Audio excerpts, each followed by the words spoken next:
Então, gente, continuando a dar um bom exemplo, aqui de máscara, depois recoloco. Então, eu vou descrever a ação de uma pessoa e vocês vão adivinhando a profissão dela. Digamos que numa cidadezinha, nem cidade, uma vilazinha do interior, nos tempos mais antigos dos nossos migrantes, chega alguém. Esse alguém vê que o povo está isolado e corre atrás de ônibus, 80 anos, ônibus, para tirar aquela colonada do isolamento. Depois, dentro desse território, quase não havia estradas. Então ele chama o povo e diz, olha, vamos abrir umas estradas, umas vielas, umas ruas, a picão mesmo. E aquele povo tinha o nome do lugar, um nome assim muito estranho, o povo não gostava do nome do lugar, Quatupi. Então essa pessoa corre, arruma umas influências políticas e muda o nome para a alegria daquela gente que vivia na escuridão, com o famoso chareto, o lampiãozinho. Então ele organiza aquela comunidade e instala uma usina elétrica, aquelas micro-usinas, comprando a máquina lá da Alemanha, unindo, fazendo subscrição que diziam, todo mundo dando um dinheirinho. E naquele interior, o povo morria nos matos com dor de barriga.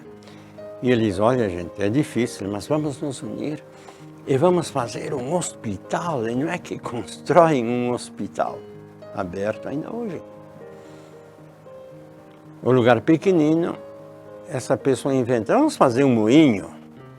Vamos nos associar aí, um grupo grande de sócios.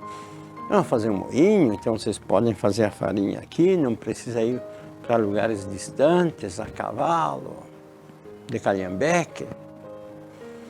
E o dinheiro que esse sujeito, ele entrou sócio desse moinho, o dinheirinho que ele ganhava nos lucros aí, ele destinava para ajudar jovens a estudarem.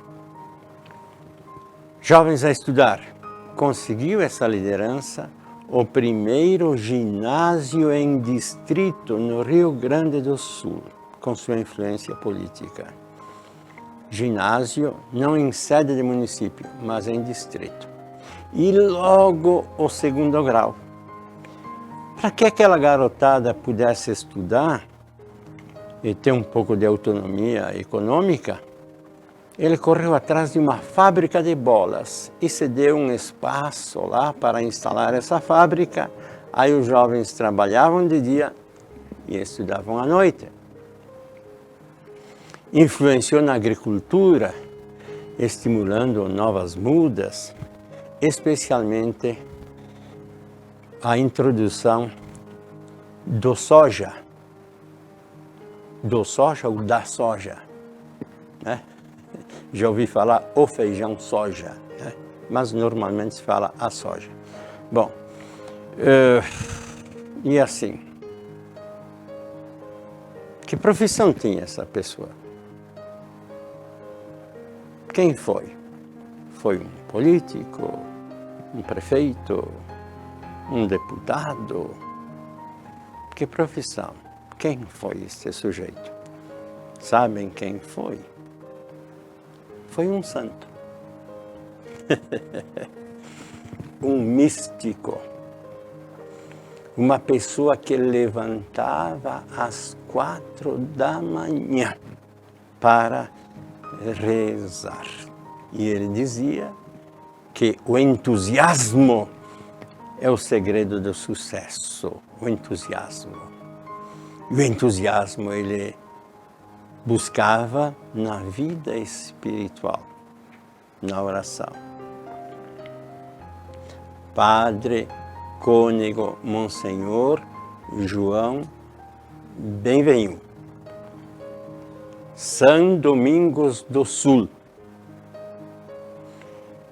Monsenhor João Benvenu nasceu em 12 de agosto de 1907, na comunidade Santa Terezinha, então paróquia de Santa Teresa, município de Santa Teresa. Hoje, esta capela, Santa Terezinha, pertence ao município São Valentim do Sul, paróquia Santa Bárbara, que foi emancipada de Santa Teresa, diocese de Caxias do Sul. Ordenado padre, ele no seminário teve muita dificuldade de saúde, dos mais inteligentes, sempre entre os primeiros lugares. Teve muitas dificuldades de saúde, o reitor mandou ele para casa, muito fraquinho para ser padre.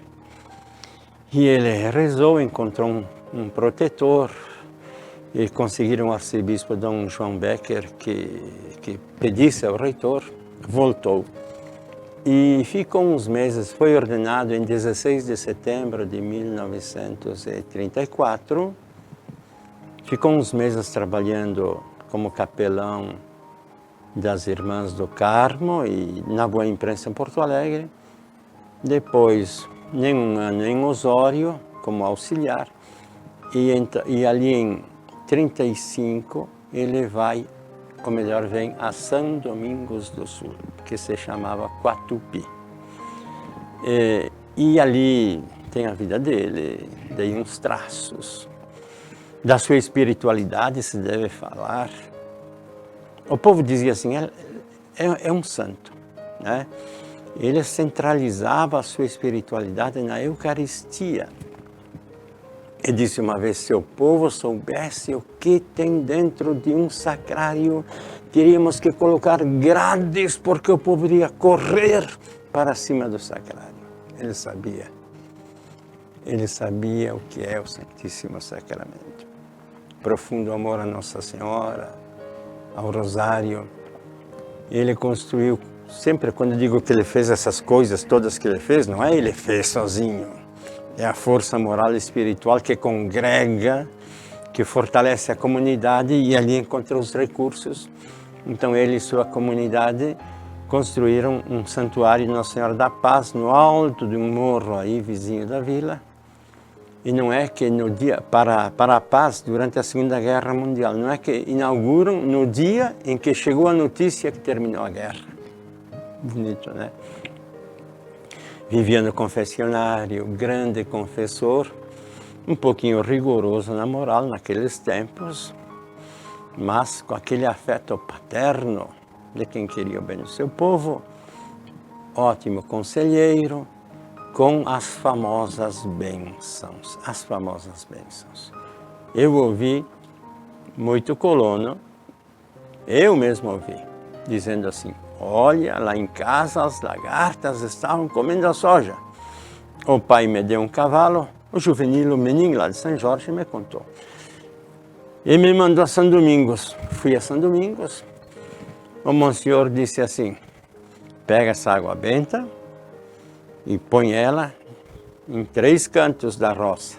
Deixa um canto aberto, que é por onde vão sair os pulgões, aqueles bichos lá que comem a soja. E faça com fé. Não é superstição, é um gesto que expressa a fé. Chegou em casa, fizeram, rezaram. Disse que no dia seguinte não tinha mais nada. Não é o único relato que eu ouvi, não é o único. Rezava também pela chuva benéfica, pelo bom tempo, as bênçãos às pessoas, os problemas familiares. E um grande apóstolo das vocações.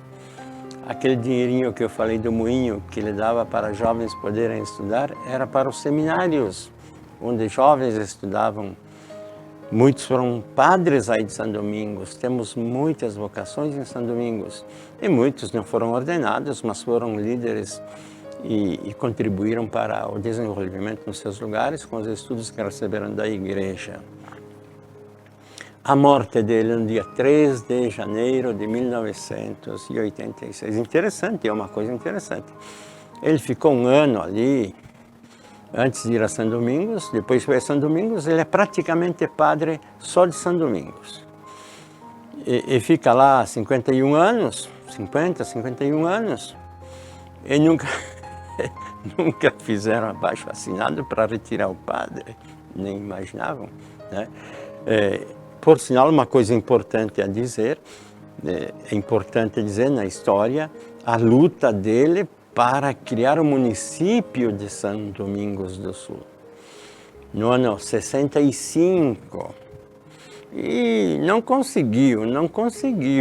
Foi uma crise para ele isso, mas paciência. O fato é que, um ano depois de ele morrer, nasce esse florescente, querido, simpático município de São Domingos do Sul, cheio de gente boa, que faz todos os anos a romaria vocacional de Monsenhor Benvenu, no dia 13 de janeiro, dia da sua morte. E ele foi adivinhando que ia morrer. Ao sacristão, na última missa, ele disse: é a última vez que você vai me ajudar a me paramentar. E se eu morro, do céu posso ajudá-los mais do que se fico vivo. Tem um dado que eu devo dizer a vocês, eu gostaria de confirmar, mas pode ser verdade. E se eu confirmar, lhes direi. Contam que o relógio dele parou lá em Passo Fundo na hora em que ele morreu. Bom, não seria a coisa mais importante, seria um detalhe, mas para nós, se fosse verdade, seria um detalhe simbólico de que o tempo deste santo foi para Deus e seu povo. É tão bonito isto, descobrir a força dos místicos. Os místicos, gente, não são aqueles que vivem aí meio desconectados, falando coisas assim de improviso. Ah, é um místico. Um adivinho é um místico.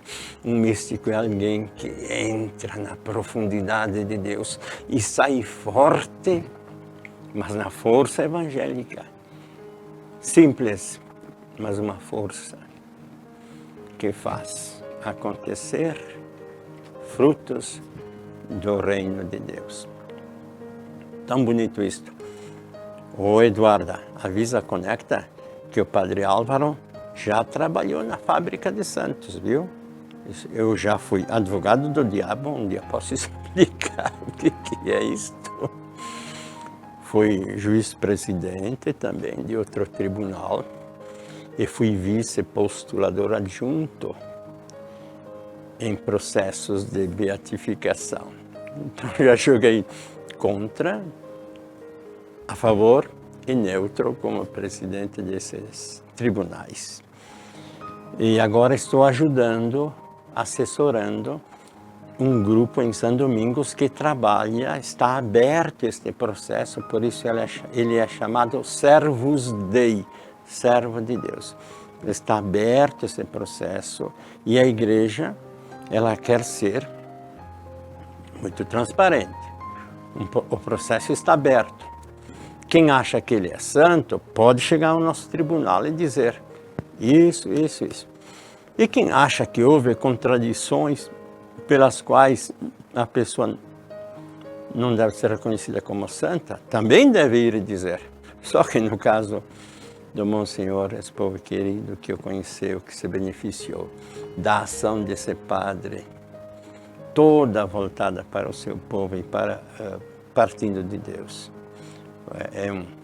É um sentimento. E há uma expressão popular espontânea, não provocada por marketing, não estimulada, sim, controlada, mas espontânea, natural, que brota lembrando esse belo testemunho.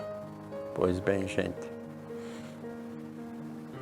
a todos Deus abençoe em nome do Pai, do Filho e do Espírito Santo. Amém.